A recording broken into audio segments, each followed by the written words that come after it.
Yes, class 10th student, come on about the details of phototropism. Phototropism is the tropic response of an organism towards light. It is also seen in plant. When a young green plant receives light from one direction only, the stem grows towards the light source. This can be understood by an activity. What is the activity? For this activity, you have to take a big cardboard box with a large window, cut near its top edge, keep a small potted plant at the bottom of the box.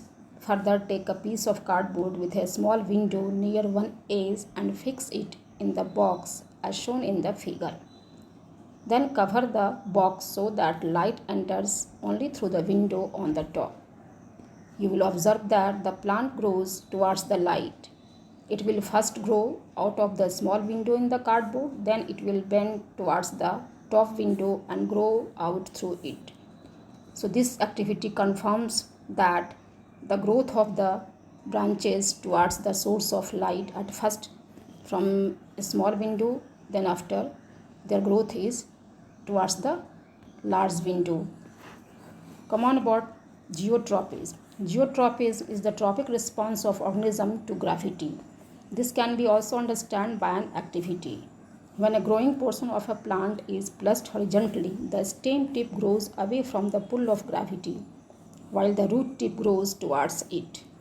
For knowing this, we have to place a potted plant horizontally on the ground.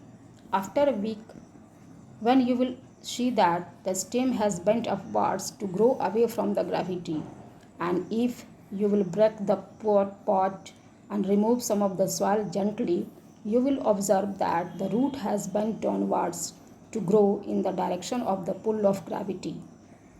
This way, this activity confirms the growth of root towards the gravity or the soil, which is called the geotropism. So these all are the activities about phototropism and the geotropism.